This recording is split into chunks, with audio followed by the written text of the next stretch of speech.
All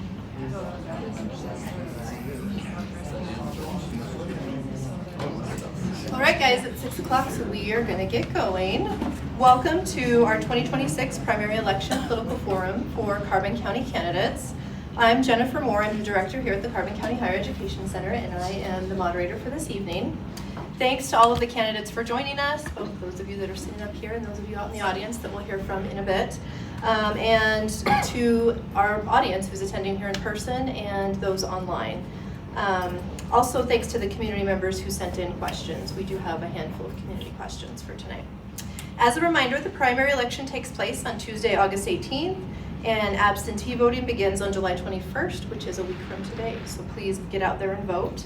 And then just a couple of introductions. So Janet Garcia is our community engagement coordinator. She's running our Facebook Live. The video will be uploaded to our YouTube page after the fact. So if anyone wants to catch it there, has family or friends that would like to catch it there. And then in the back, Corey Hudson is our student services specialist. She's our timer for the evening. So for the candidates specifically, Corey will hold up a sign when you have 30 seconds remaining. That's what it looks like. And then the stop sign means that your time has elapsed. So please keep an eye on that. All right, so we are starting with our county unopposed, uncontested candidates. So just kind of a point of clarification, we have 2 commissioner candidates up here, but also 2 open seats. So all of these are uncontested. We've got one that was unable to attend, and I'll read a statement from her at the end. But other than that, we're going to give you guys 3 minutes to introduce yourselves, talk about the office that you hold, what you hope to do in the next 4 years, and anything you want to share in those 3 minutes. So we will start with Dr. Travis Moore. Did you start the clock as soon as she said that? Is that what happened? I started it right now. Okay. I'm Travis Moore, also known as Emberly's papa and Al's dad, and a lot of other things that go that way. I've been on the commission. This is my 2nd term. Over the last 7 years and change, I've been very active in the Carbon County Council of Governments, in addition to the commission. We worked very, very diligently with a good group of first responders and whatnot, and got that fire district passed. Also through that organization is where the 5th penny things are generated, and the 6th penny was generated is through that Council of Governments. I'm also on the board of directors for the Wyoming County Commissioner Association, which is a really good group. They spend a lot of time and extend to the national level, but that's a different commissioner who does those things. I take pride in serving with the people that I've served with. It's a really good group. We have a lot of work still to do. I became conservative at a time that it didn't mean to destroy the government, but to limit it. I believe in limited government, and I believe in transparency and listening to the people and what they needed to give them the best service that we possibly can as an extension of state government. And I would really appreciate your support in August. Thank you. And John. Travis also forgot to say he's our current chairman too, so thank you for that. He does a very nice job. I'm John Johnson. My name is Willing John Johnson. That's my given name. I was named after Willing Richardson and John Cheeseborough, the latter of which was a former county commissioner way back in the day. I think I've been on the county commissioner for this is like 14 years now. It's a long time. I think I started when I was 50. So that is a telltale sign of how age I am. I'm 5th generation in Carbon County. I'm a rancher by occupation and trade, and enjoy that. And I've been in service for almost 29 years. I was on the Conservation District in Medicine Bow and Elk Mountain for 15 years. I chaired that for 10 years. It was a very good time in my life to do that. We did a lot of good work. And then I had a couple of old timers from Saratoga and asked me to run on the county commissioners, and I was appointed at the time to fill Jerry Paxton's seat. and the rest is history, and I've very much enjoyed the time on it. I had to think really hard whether or not I wanted to go again, but there's so much left to do, and with everything on the horizon in the budget and the shortfalls and that, I just felt like I was going to be running away if I didn't. So here I am. I put my application in, and the next day I went to do the budget hearing. So I burned that bridge pretty fast.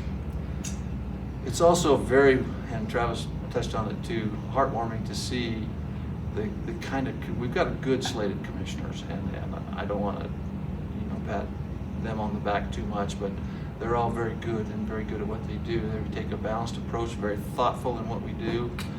And the rest of the team, to my left here, it's just a pleasure to work with the whole team of Carbon County. I want to make decisions that will benefit the 9 grandkids I have, and most of them are here in Wyoming. So with that, I'll pass the torch. Thank you. And go ahead, our assessor, Renee, go. Go ahead, Sorry. down the line. No, you're good. I'm Renee Snyder, the current Carbon County assessor. I've been in the assessor's office for almost 12 years, the assessor for 8. Running for my 3rd term.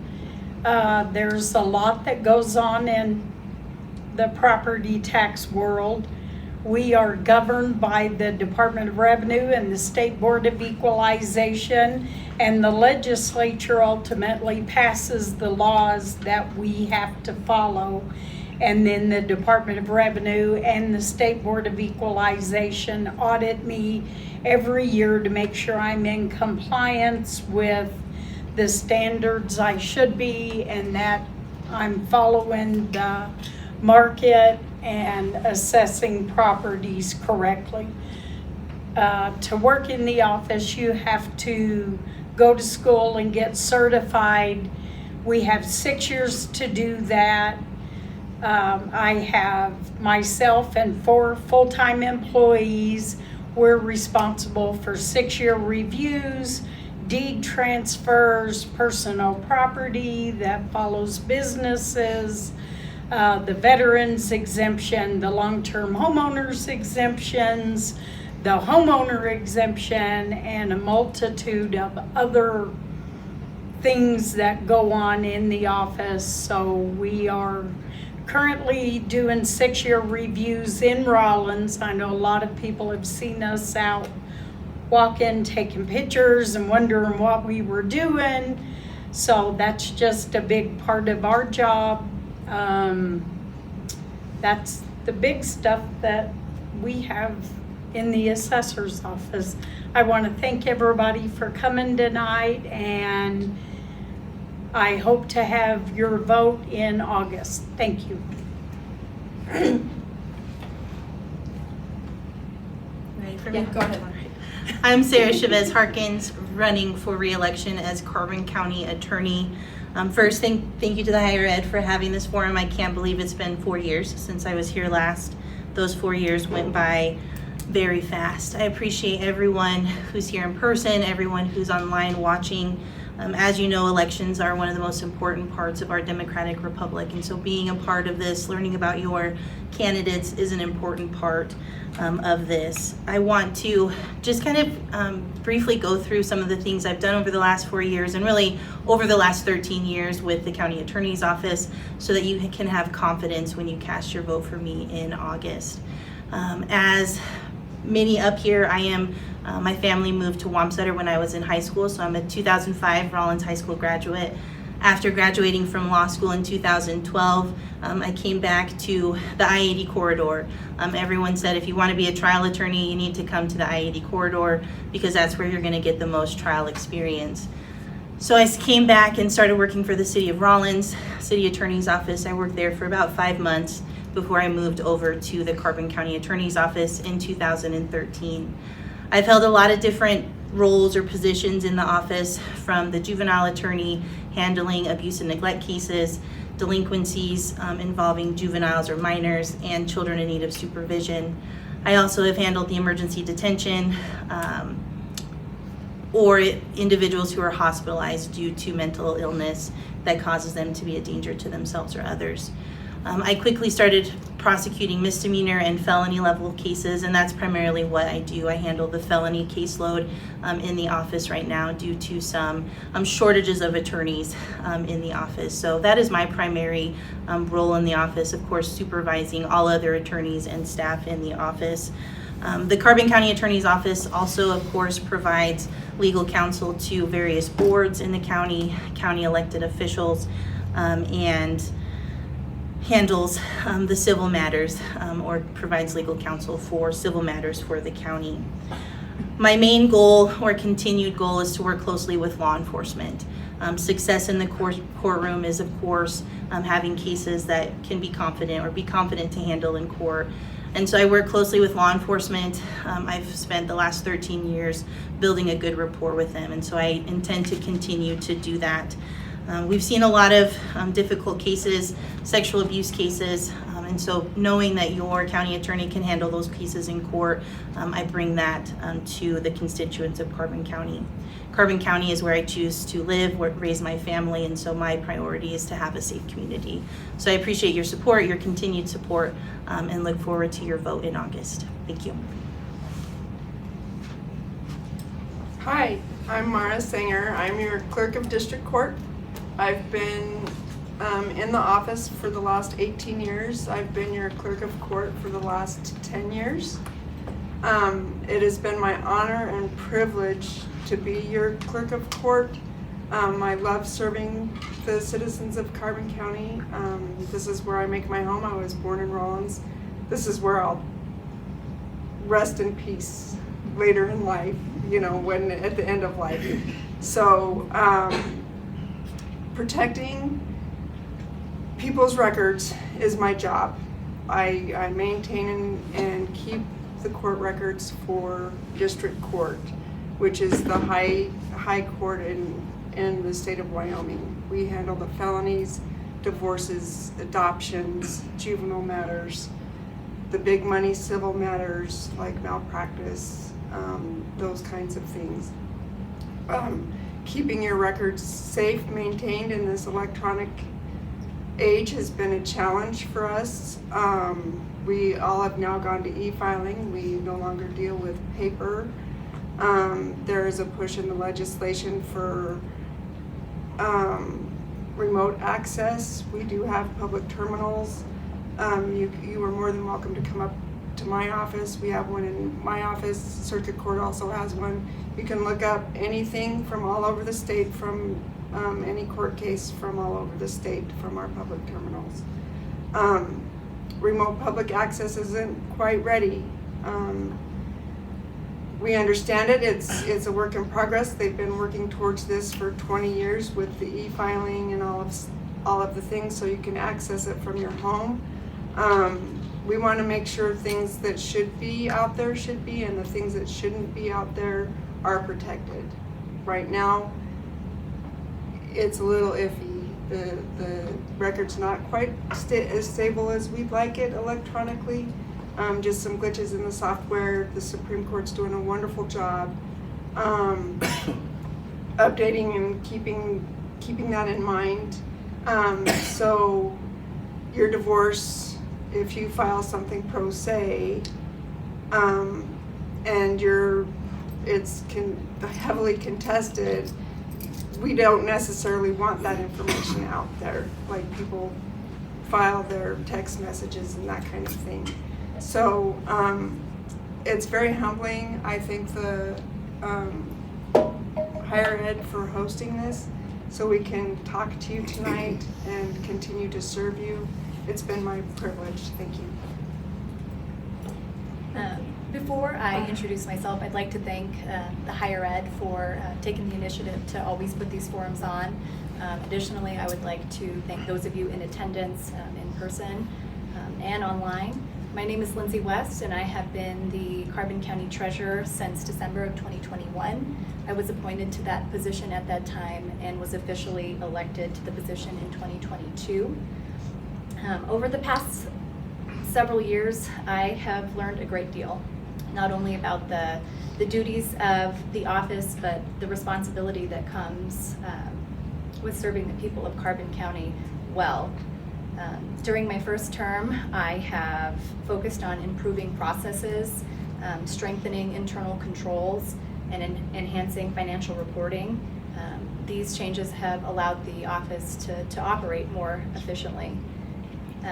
We strive to provide excellent service to the residents of Carbon County, no matter whether they are paying sales tax on a motor vehicle purchase, registering a vehicle, paying property tax, or just trying to navigate kind of the personal impacts of newly passed property tax legislation. We're also responsible for the safekeeping of taxpayer dollars, and we take that responsibility very seriously. We make sure that taxpayer dollars are handled accurately and responsible every day. Just to kind of put that into terms, my office handled about 60,000 transactions in the last year, and we pride ourselves in making sure that those are coded and they get to where they need to be. Additionally, I was also elected president of the the Wyoming Treasurers Association in 2024, and through that role, I have learned a great bit alongside other county treasurers in the state of Wyoming, going through best practices, education, and then working through some of the proposed legislation, making sure that we're able to provide comment and to make sure that that legislation works, especially when it directly affects our office. I am also currently pursuing a bachelor's degree in accounting, and I believe that continuing that education really helps to serve in this role the best. In closing, I will say that I am not a one-woman show, and if it wasn't for the incredible women in my office, the treasurer's office would not function. So we have a great staff. Whether you have a question, a concern, or you have ideas that would allow us to better serve you, I just want Carbon County to know my door is always open. And thank you for the opportunity to serve. Thank you all. I do have a statement from our Carbon County Clerk, Lisa Smith. Then I'll read you all this evening. She says, "Good evening, and thank you to Carbon County Higher Education Center for hosting tonight's forum and for everyone who took time to attend. I regretfully am unable to be there this evening. Serving as your county clerk has truly been one of the greatest honors of my career. Every day I have the opportunity to work alongside exceptional staff and serve the great people of Carbon County, and I do not take that responsibility for granted. Although I'm unopposed, I believe that public service is about showing up, being accountable, and earning the trust of our community every day.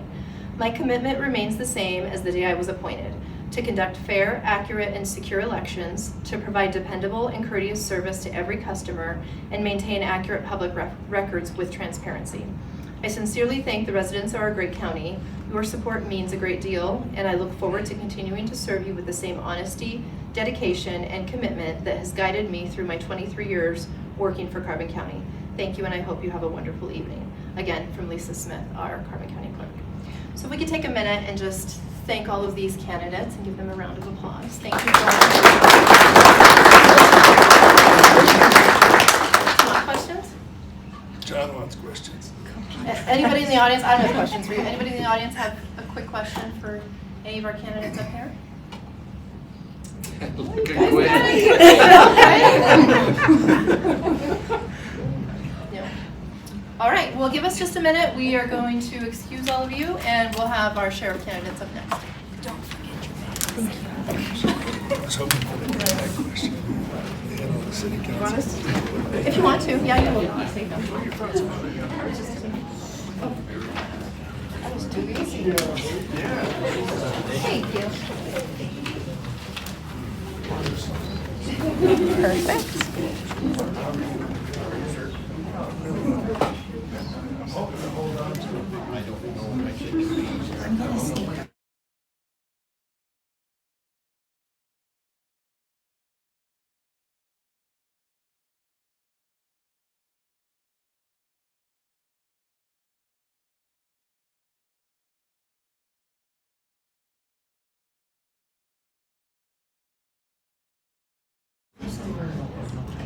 Okay, so one of our sheriff candidates was unable to be here this evening.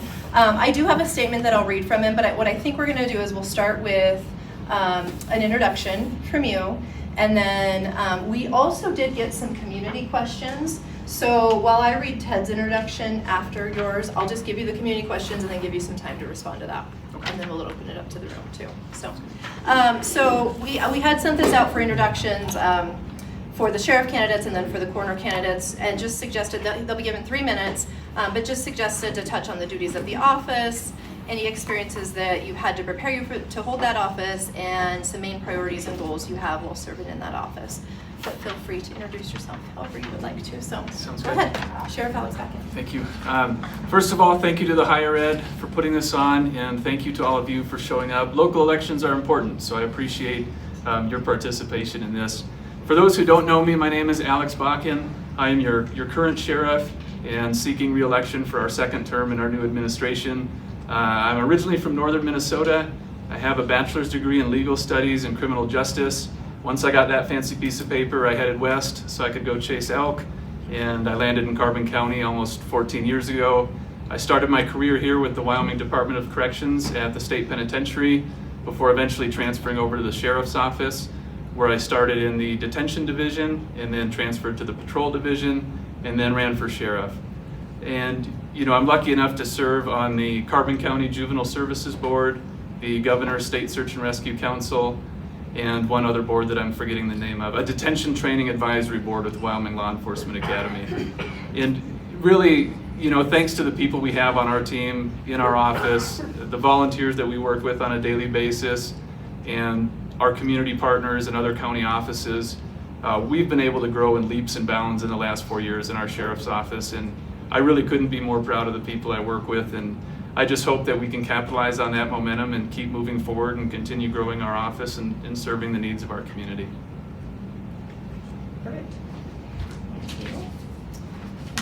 Let me just give you this. These were questions that the community sent in, so we'll give you a couple minutes after I read this. So this statement is from our other sheriff candidate, Ted Cranenberg, and he says, I have 20 years of law enforcement experience from patrol to deputy to park ranger, and within those roles, various capabilities from school resource officer with programs for every grade level to include DARE and the GREAT programs, with several years of investigations for fraud, theft, as well as death investigations. I have also worked my way through the ranks from basic officer all the way up to marshal.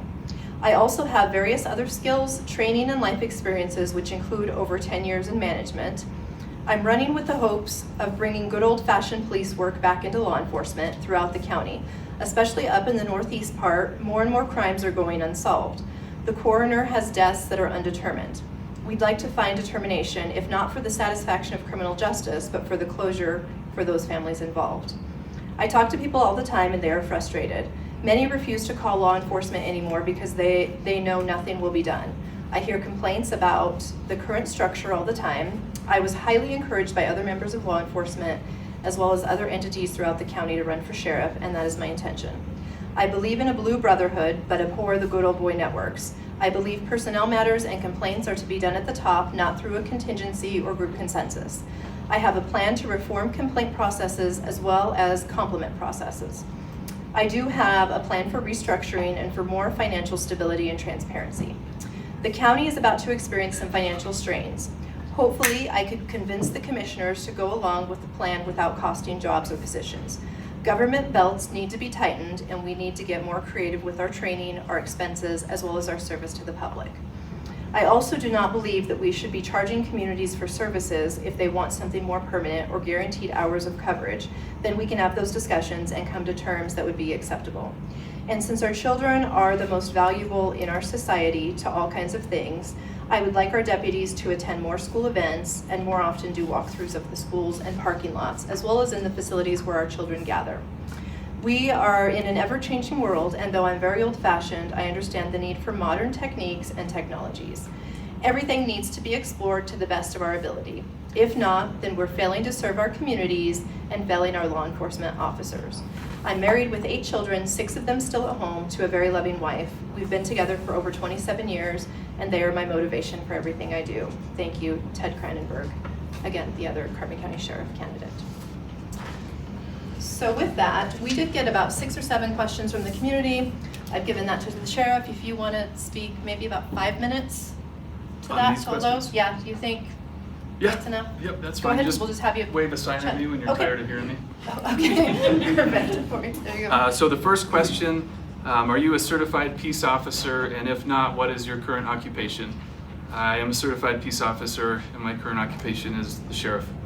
What experience has prepared you to lead an entire sheriff's office, including personnel, budgeting, and operations?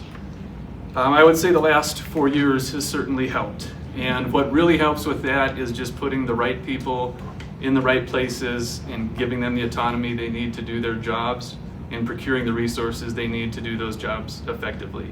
I can't speak enough of how solid our team is, and my goal is to surround myself with people who are better than me in every way and build a strong office so that someday when we're all gone, the office continues moving forward with the systems and policies that we've built over these last 4 years. How important is building trust with other local agencies, and what is your relationship with them now? In a county like Carbon, it is incredibly important. We are ultra rural. We are rural compared to Wyoming standards, and Wyoming is rural. So we have 8,000 square miles, and we have a tax base of approximately 15,000 people. If you look at the other 2 comparable counties landmass wise, you're looking at Fremont and Sweetwater. They have tax bases of over 40,000 people. So their offices are triple the size of ours, but we're still covering the same landmass. And we're still covering more municipalities than they cover. Without partnerships, we simply wouldn't be able to do our job. And I think a good example of that is anytime we have a call in a municipality or near a state line, we have law enforcement entities from all over coming to help us. We've had them come from Colorado, Natrona County, Albany County, Sweetwater County, Rollins Police Department, Highway Patrol. We work really well together, and in a county our size with how rural we are, we simply need to. And one of the biggest changes we've made with non-law enforcement entities have been with our school districts, both School District 1 and School District 2. So over this past term, we were able to get the first school resource officers that the Sheriff's Office has ever had, and we currently have 1 in each school district. So I can't say enough about how important partnerships are in a community such as ours. In your opinion, what challenges are unique to Carbon County, and how would you address them? That's the $1,000,000 question, and I touched on the challenge in that previous question. Carbon County is way too big for the tax base that we have. It's an interesting dichotomy that is extremely hard to navigate. 8,000 square miles, 10 municipalities, and only 14,000 to 15,000 people in the county. And if there's a better way to do it, I am all ears. But one of the things that we've implemented in order to make sure that our deputies are getting out and about in the county is law enforcement MOUs with smaller municipalities that can't afford a police department. So when a smaller municipality reaches out and say, hey, we need more law enforcement, my answer is always going to be having your own police department is the best option. You can govern that police department as you see fit. You have someone who responds and you have a local officer. Unfortunately, that's just not the reality for a lot of our smaller communities. So we've established these MOUs with communities such as Baggs, Riverside, where we spend X amount of hours per month in those communities providing patrol coverage. But again, if someone knows of a better way, by all means, I am all ears and I'm always open to suggestions. Has there been improvement in assuming that's supposed to be providing deputies to all parts of the county? That's where we implemented those law enforcement MOUs with these municipalities. Typically, we can only run 2 to 3 deputies a shift, sometimes 4, and we're covering everywhere from Medicine Bow to Baggs to the National Forest to Seminole Reservoir to Shirley Basin. It's nothing to put 400 to 600 miles a shift on our patrol trucks. It's just a really hard county to police in, but thanks to these partnerships with our communities, I think we're starting to bridge that gap. In a perfect world, I would always say funds and more staff. I mean, that's always the answer, right? But that's not always the reality. And our job is to find the problems and identify the best way we can solve them with the resources that we have available to us. How do you or would you support deputy wellness and mental health? This is pretty important to us. I got 30 seconds. Okay, so we contract with Smith Psychological Services in Cheyenne. That's something new we started this term. So when we have a critical incident, we have a peer support group that comes to our county to provide support for our staff, and then we conduct emotional debriefs with Smith Psychological, and then we conduct tactical debriefs as well.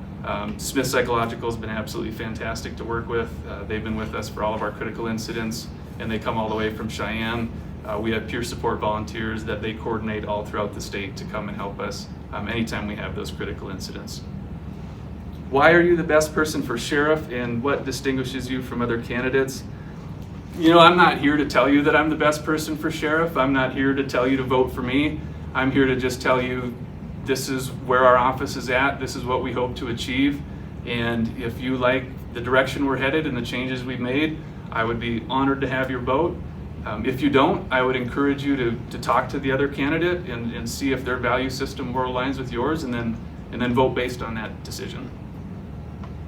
Okay, thank you. That's all the questions. Okay, yep.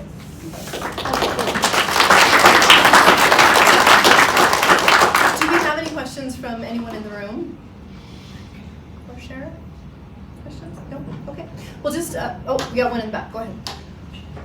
I think all of us are concerned about privacy issues, especially now the flock cameras are a big point on that people are making noise about. At the same time, is there any technology that you see that could help you cover 8,000 square miles? That's a good question, and there's more and more litigation coming out about flock cameras and what that web fully consists of, because when I think they were first introduced, it seemed relatively one-dimensional, and now, sorry, I talk with my hands a lot, and now as it progresses through, flock has their kind of tentacles in a lot of things. We've gotten proposals about LPRs, license plate readers, which could provide some assistance in, let's say we're looking for a stolen vehicle, or we have an ATL out on someone, and we have the license plate in the system, and that LPR hits on us and it notifies us. But again, it's always a balance of trying to find the funding, because those tools are really expensive now as well, in addition to our most valuable resource, which is our staff.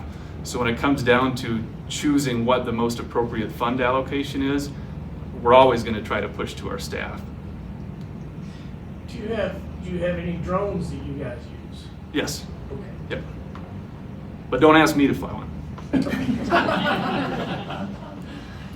We had two comments actually on Facebook as you were talking. One is asking where the other candidate is. For those of you on Facebook, the other candidate was unable to attend. He did submit a statement, and I read it earlier, so if you scroll back, you can hear his statement or see it on YouTube when we post it tomorrow. Another comment is in regard to the Carbon County Prevention Network. Do you want to talk about that for just a minute, and how the Sheriff's Office is partnering, or what you do with the Carbon County Prevention Network? Yeah, so the Carbon County Prevention Network, and I'm going to give Tracy Young a shout out because she's obviously integral in that. They're another strong community partner that we've forged within the last few years, especially when it comes to mental health awareness, narcotics, opioid epidemic awareness, overdose information, and just overall community well-being. Unfortunately, Carbon County does experience a relatively large suicide phenomenon, for lack of a better term, and the Prevention Network has always been a strong supporter of us when it comes to that, and also navigating the world of opioid overdoses. Thankfully, over the past few months, we've seen a downturn in opioid overdoses, and part of that is likely due to the work that the Prevention Network does. Okay, thank you. Any other questions? Okay, go ahead. So, Sheriff Bob, can you talk quite a bit about funding as far as one of the obstacles? So could you maybe help us understand, I know that there's more than just the tax base.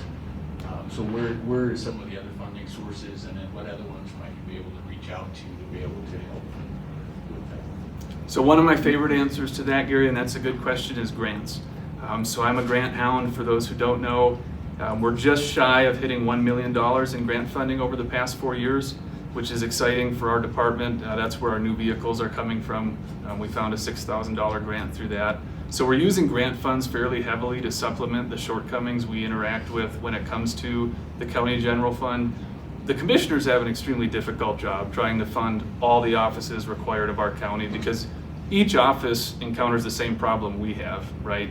Huge landmass, lots of services that are needed to be provided with a relatively small funding stream. We've worked pretty close with the DOJ for some of the larger scale grants. So when you're talking about like body armor, vehicles, upfitting vehicles, they've been very helpful with some of those larger scale ones. We've done some PREA specific grants that came down from the GOA, so a subrecipient that helped us clean out the ducts in our jail system, and that was almost $30,000. It gets a little labor intensive sometimes when we're attacking all these smaller grants, when you look at the paperwork, the filing requirements, the reporting requirements. But the neat thing is, at the end of the day, when we look back, because I keep a pretty detailed spreadsheet on all our grants, when we look back and see that, wow, we've almost hit $1 million just attacking little by little by little, that's been pretty beneficial. In addition to that, one of the changes we've made with specifically our search and rescue teams is we've changed those into 501c3 designated nonprofits. So now our county search and rescue teams can generate their own revenue via donations, via fundraisers, and then they have the autonomy to spend that as they see fit. So it's not getting pulled from the sheriff's office. I don't know if that fully answered your question, but Did pretty good. all right. Okay, and any other questions in the room? Okay, all right, well, thank you so much. Thank you.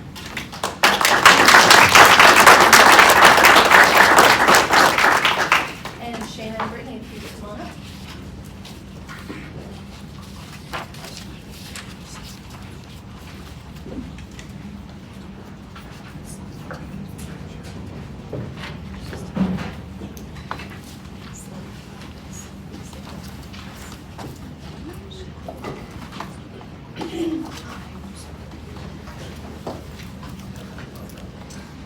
So I did send on the agenda that we'd have to be picking up others, but I'm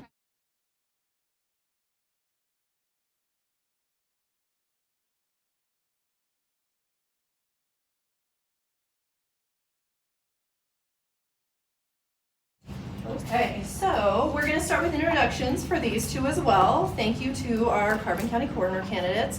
Again, they were given kind of the same instructions. They've got 3 minutes to introduce themselves. We suggested that you touch on the duties of the office you're running for, any experiences that you've had that prepare you to hold that office, as well as some of the main priorities and goals you have while serving in that office. So we are going to start with Brittany. So my name's Brittany Nyman, and I am your current Carbon County Coroner. I've been with the Coroner's Office since 2018. I've been serving as the Coroner since 2021.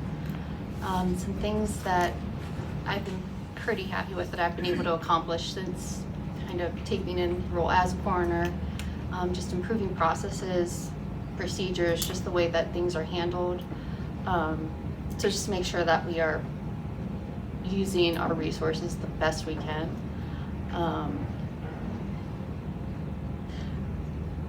So in addition to the required certification that you need to be a coroner, I've actually recently obtained my ABMDI certification, which is a separate certification through the American Board of Medical Legal Death Investigators. They're kind of the overall standard for nationwide certification for that. And moving forward, if I were to be elected another term,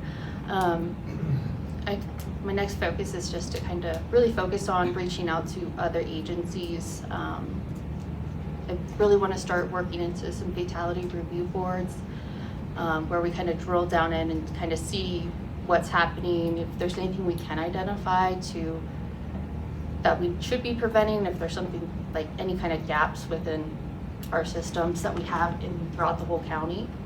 So that's something I really pretty interested in getting started. So. Okay. Thank you, Brittany. Okay. And 3 minutes, same question to Shayna. Okay. I had to write something. I can't memorize things. thank you to the Higher Education Center for holding this forum tonight and for everybody for being here in person, supporting me and all of the candidates here tonight and online. I'd like to take this opportunity to introduce myself. For those of you who may not know me, my name is Shana Cassidy and I'm running for Carbon County Coroner. For the past 3 years, I have proudly served as your deputy coroner. My family and I moved to Carbon County 5 years ago, and we've been putting down roots ever since, volunteering locally, engaging in the community, and getting to know the people we serve. Joey and I bought the funeral home in December of 2022, shortly after I became deputy coroner, and I earned my medical legal death investigation certification. My background spans 20 years as a medical transcriptionist, giving me a deep foundation in medical terminology and documentation. Over the past 8 years, I've assisted my husband in funeral service, obtaining my life insurance license, and walking alongside countless families through the hardest moments of their lives. I also hold my EMT license, further expanding my medical knowledge and hands-on experience. Many people don't realize that a coroner's job is much more than just responding to a death scene. Our responsibility is to conduct thorough, impartial death investigations, to determine the cause and manner of death, complete the legal documentation, and work closely with law enforcement, EMS, healthcare providers, and families. I ensure every case is handled with professionalism, compassion, and in accordance with Wyoming law. I believe it is vital to remember that the coroner is an elected official. This office serves the people of Carbon County. I serve the deceased by ensuring every investigation is thorough and unbiased.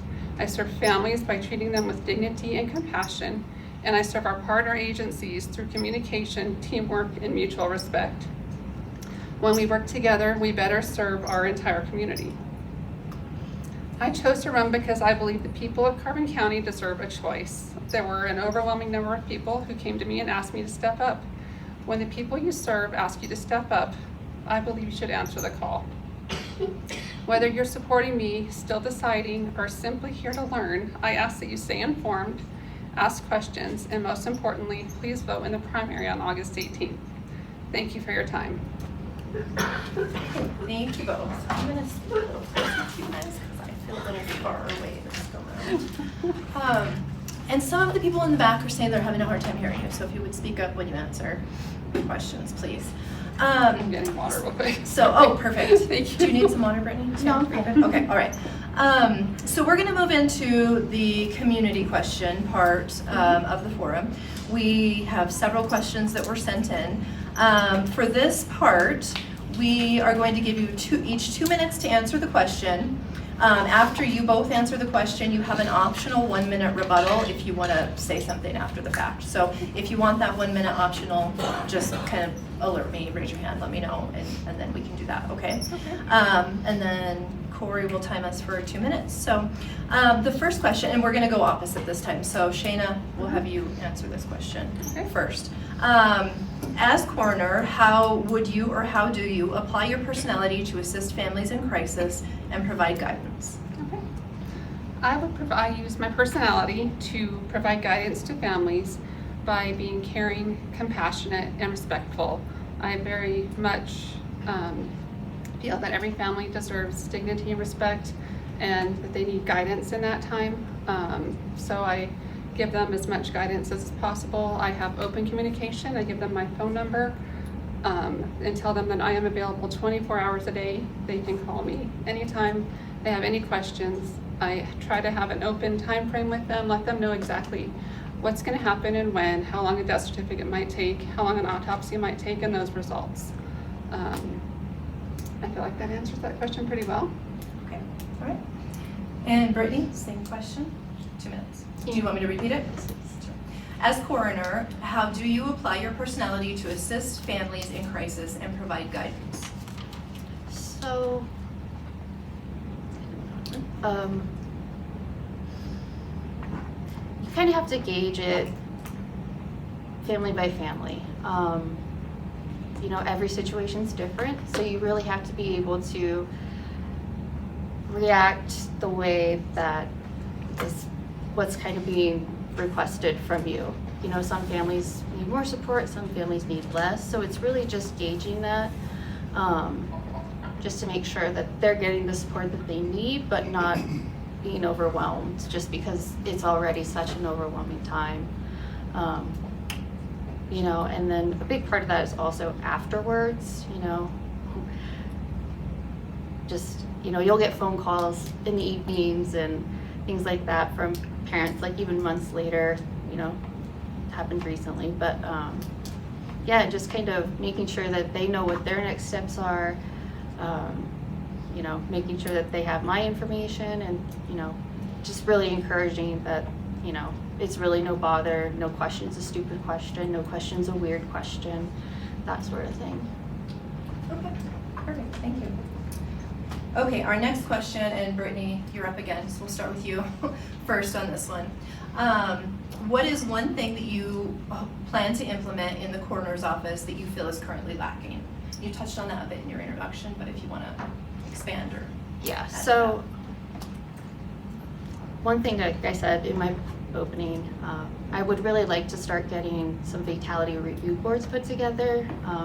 As Sheriff Bakken said, you know, we do have suicides in the county. So what we would do is get together with all the partners with that, and just, like I said, just really drill down in and, you know, try and figure out if there's something better that we could be doing. You know, is there a service that could be helpful that we don't have that we could try and get, just to kind of help curb and just make sure that people are aware of resources that we do have. You know, luckily, as far as fatal overdoses, our overdoses are almost non-existent, very, very low, but, you know, they're also very helpful in overdose situations, you know, whenever you have multiple overdoses, but we've been very blessed in that aspect, so. And Shayna, same question. Kind of along that lines, my vision for this office, what I plan to implement that I've already been implementing throughout this entire time is I want to make sure that we have open communication with our families, open communication with all of our partner agencies, law enforcement, EMS, firefighters, everybody that is on our scenes. I want to make sure that we communicate with them after the fact, and if we need training, this has happened to me recently, that we approach that agency and say, hey, I think we need to do a little bit of training. That's something that is lacking right now that I think that I would really like to push forward with. Okay, next question. Shayna, we'll start with you. Okay. So this is a little bit long.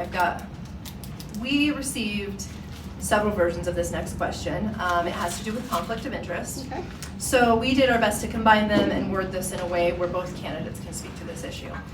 So thinking about the history of the Carbon County Coroner's Office, my understanding, and correct me if I'm wrong, but is that Paul Zamora was the first coroner who was not also associated with a funeral home. He was coroner for some time, so it's been a bit. We currently have a candidate running for office, Shayna, who's co-owner of our local funeral home. So for Shayna, can you tell me and share your thoughts on whether there is a conflict of interest? If so, how would you address those conflicts and ensure that things are kept separately? And for Brittany, do you have concerns about this if Shayna were elected?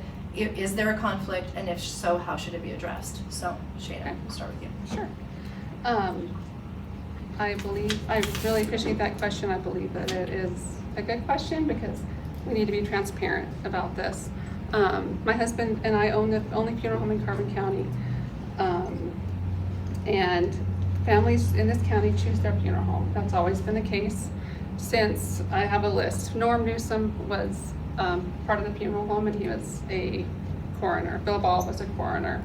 Kurt Rostad and Larry Schreiner were coroners. They all were funeral home owners that worked for the funeral home. In our state, there are 13 out of 23 counties that either have a deputy coroner or a coroner that is part of the funeral home. So I don't really believe that there is a conflict of interest. Wyoming's own Coroner Standards Board seats a licensed funeral director permanently. That means that the Coroner Standards Board recognizes this overlap exists across our state and is managed through professional standards, which is what I'm committing to do. When I get onto a scene, a family chooses their funeral home, I have no say in that at all. My job as coroner is to investigate cause and manner of death, not to steer a family to a funeral home. That's geography, not influence, since our funeral home is the only one in the county. A real conflict of interest means a financial interest could distort investigative findings. Since there's no other funeral home to lose business to, that incentive simply doesn't exist for me. So I would just like to say that I don't believe that there is a conflict of interest. I hope I answered that to everybody's, the best ability, that I have. Thank you very much.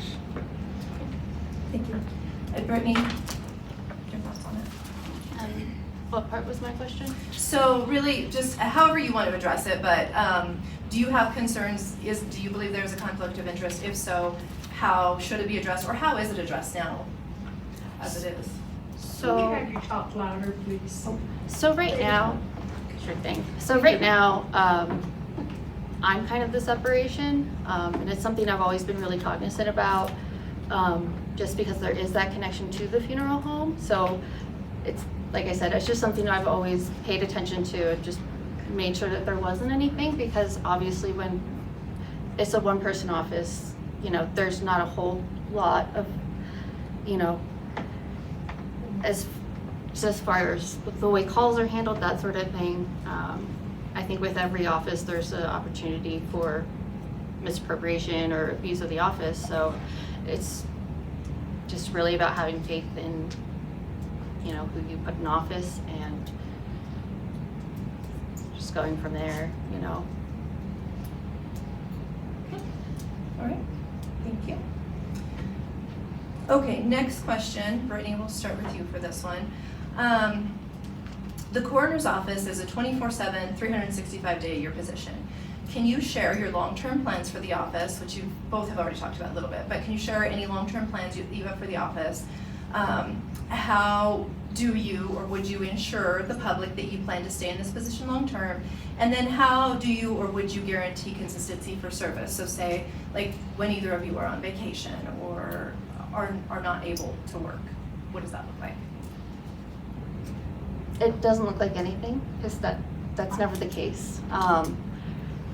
That's something I take really, it is a 24/7 job, and when I took my oath of office, I take it very seriously. If that means I have to miss out on something, reschedule something, that's just how it is, because whenever you're the person in charge, you have to make sure that everything's handled and everything's covered. Now, if it was just me, because I've been in that situation before where I have had to cover all the calls, I didn't have help, and yes, it gets hectic at times, and if there's multiple calls at one time, I'm only one person, so I handle that the best I can.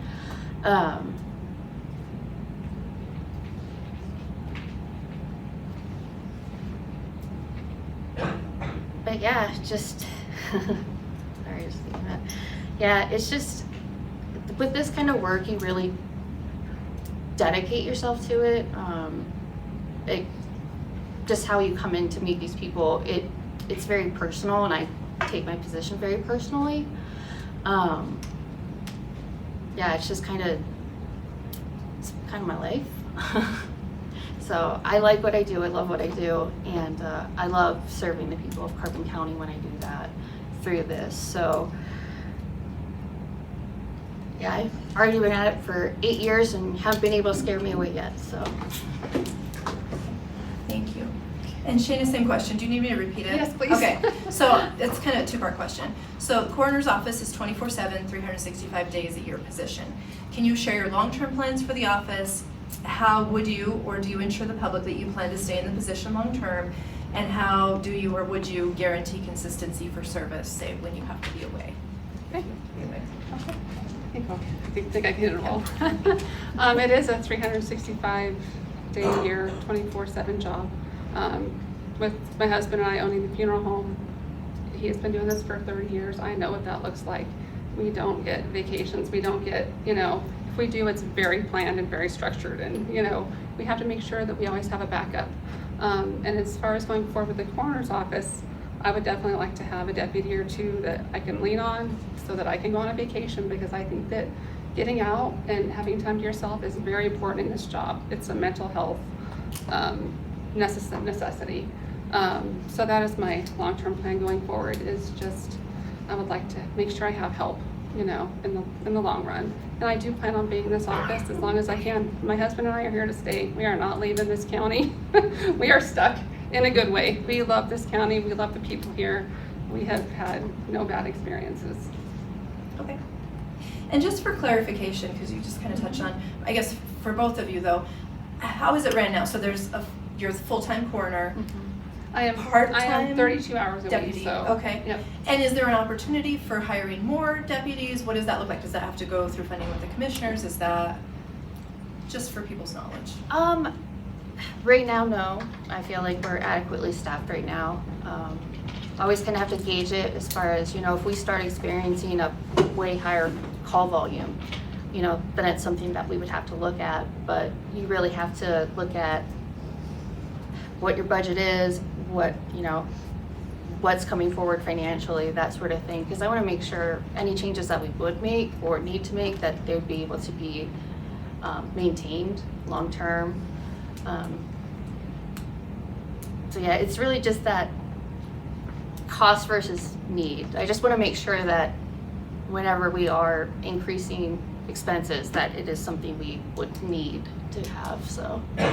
Okay. And anything you'd add to that, Shannon? Share about it. No, I agree that it would have to be passed through the county commissioners, obviously. That is something I'm still learning about. But I'm definitely willing to learn and figure it out. Okay. All right. Perfect. Sorry, that was a little bit of an offshoot just for clarification. Okay. Next question, Shayna, will start with you. Okay. I think that's the right order. As a political candidate, you are asking for us to support you in your efforts in our community. How have you contributed to the well-being and betterment of our community in the past year, several years? Okay. Could you speak to that? Sure. I would say that I've contributed to this community over the past several years since we've been here. We moved here in 2021 by really earning the community's trust through the funeral home. We have volunteered. We have engaged in our community. We go to events. We participate. We really try to just be present and get to know everybody in our community. Honestly, that's the best way you can be out here. I work as an EMT, PRN right now, and I really value that experience, just getting to know people and being out there. I volunteered on a Schwems for a little bit. That was fun. So I just want to get to know everybody in our whole community. It's not just Rollins, it's in Encampment, it's in Hannah, it's in Baggs, it's everywhere in our whole entire county. Okay, thank you. And Brittany? Can you repeat the question? Yep. As a political candidate, you're asking for us to support you in your efforts in our community or county. How have you contributed to the well-being and betterment of our community or county in the last year? I think within my position, I just try and be available to people whenever they need me. Whatever that looks like, that's up to them as far as families, that sort of thing. Honestly, I'm a homebody. I'm a hermit on my spare time in my off season. So, so as far as like actually, you know, community service, I'm lacking in that area. But, you know, I'm always willing to, you know, oh, hey, do you need help with that? Like, and I'll step right in. It's just knowing when things are happening and how to get involved with them until not like, oh, that would have been nice to do. So I do need to get better at that, so.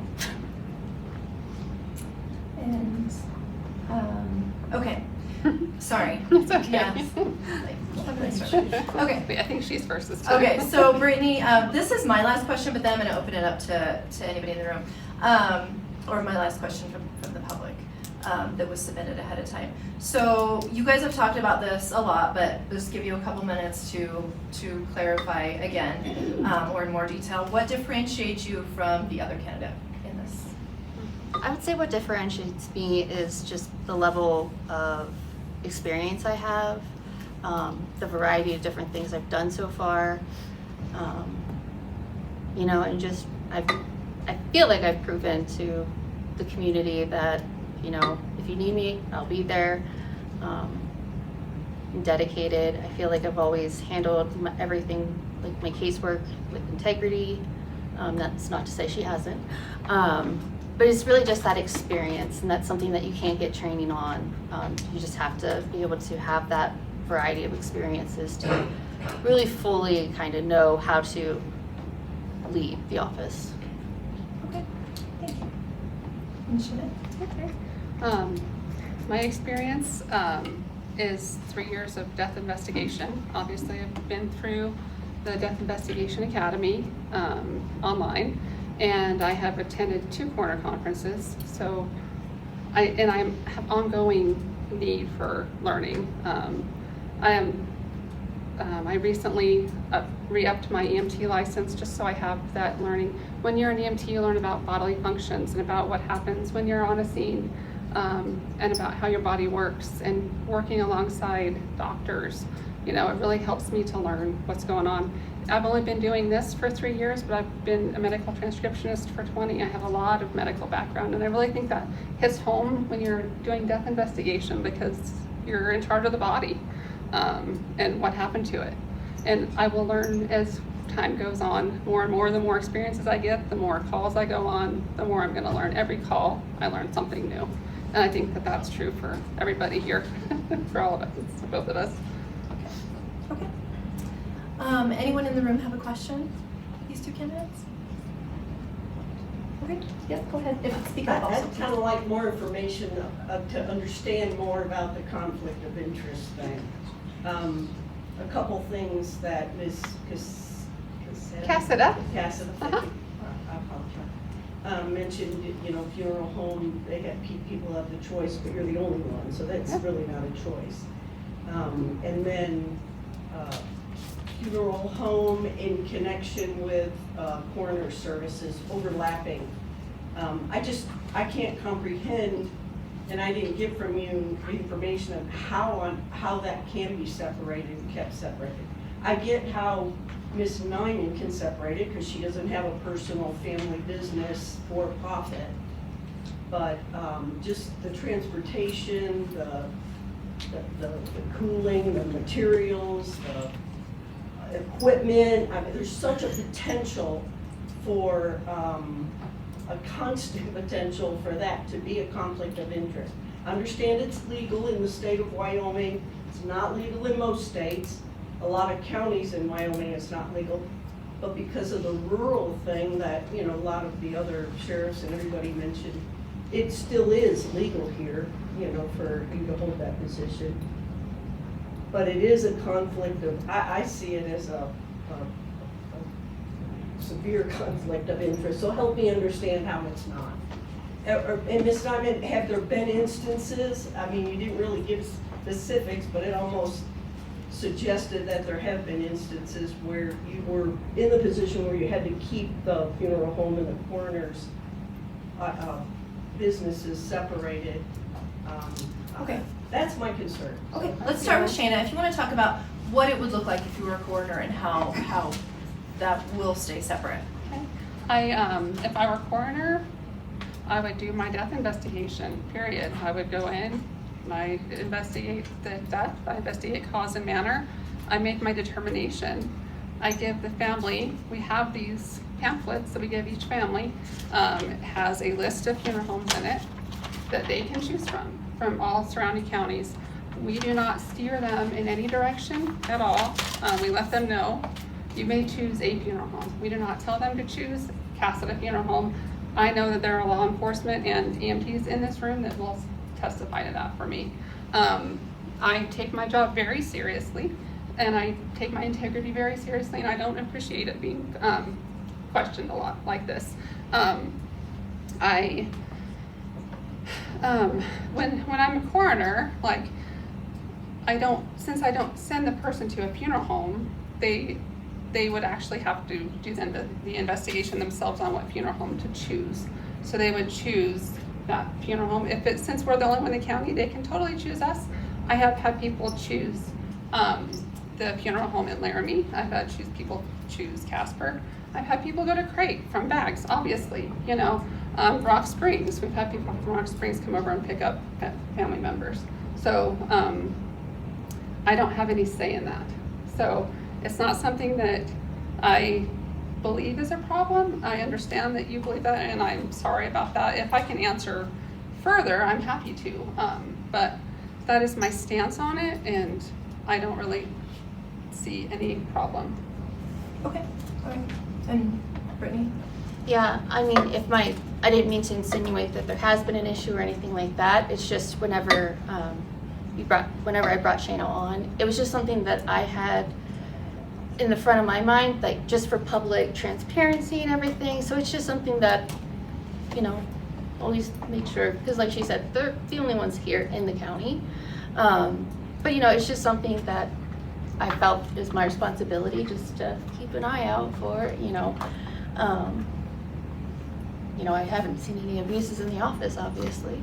But just since there is that connection, it was something that I was always kept in the front of my mind, just to make sure that everything was on the up and up and you weren't making any backroom deals. All right, thank you both for speaking more to that. And I do think if you have further questions, maybe you can chat afterwards and take those. Absolutely. Okay, yeah, absolutely. Any other questions from anyone in the room for Coroner candidates? All right, in the back. Mrs. Casada. Yes, sir. You mentioned training for others on the scene. Mm-hmm. Is that a formalized process that you're thinking about? Is that something you're going to bring in outside resources, or is that something you're going to develop in-house? I have some ideas for outside resources from our recent coroner conference that I went to. They had some really good speakers there, and they definitely do come to other counties and do trainings with law enforcement, with EMS. And I know that in the past I've heard about it. I wasn't part of it, but there were coroner conferences that were put on that everybody was invited to in our county, that they come in and learn about what we do and about how we manage scenes and about how to treat the body and the scene and the crime, if there was a crime committed and stuff like that. So I do have some ideas for that. And then Brittany, we'll let you speak to that as well. Anything about current trainings you'd like to bring in or anything like that? If an agency would reach out and be like, hey, can you help us out? Obviously, yeah, just let me know what you need and I'll be more than happy to do it. And the thing with the coroner conference, Paul put that on every year.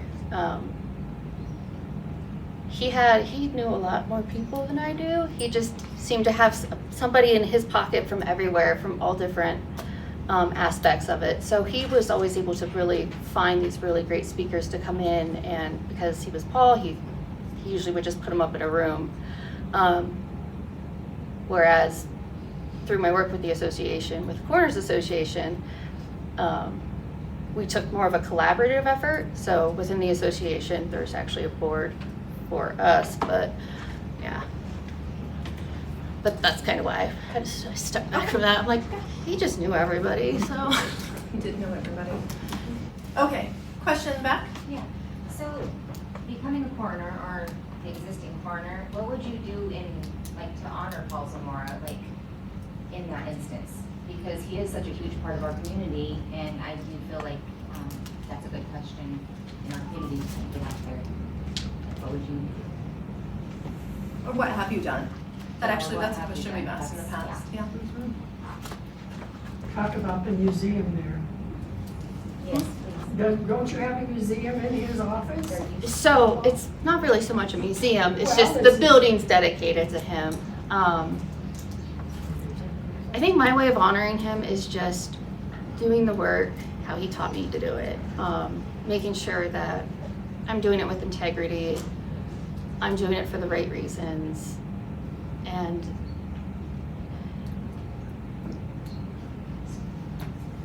yeah, sorry.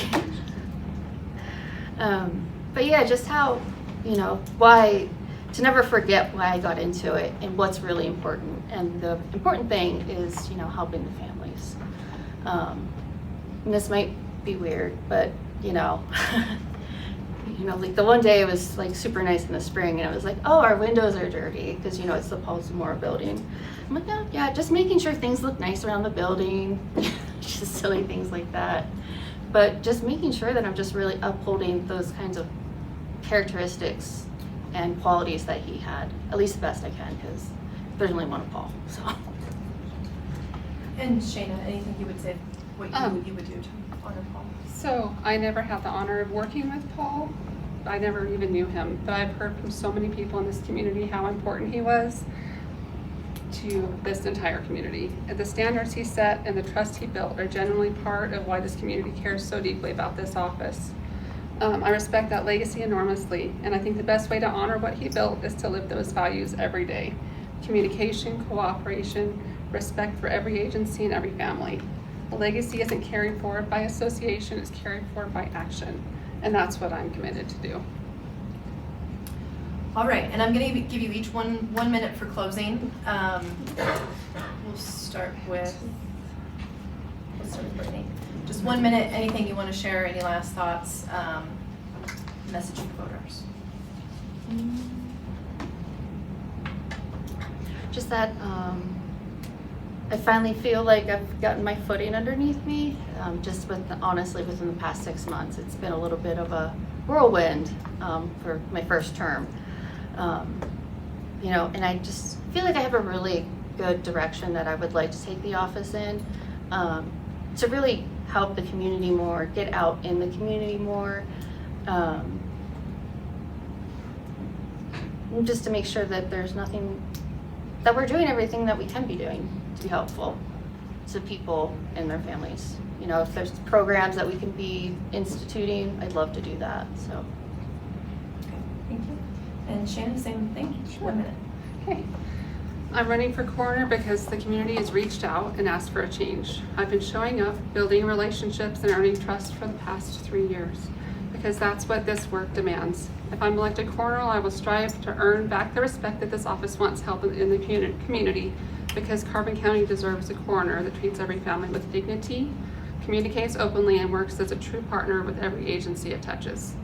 On August 18th, voters get to decide what matters, so I encourage everyone to vote and just let your voice be heard. All right. Thank you both.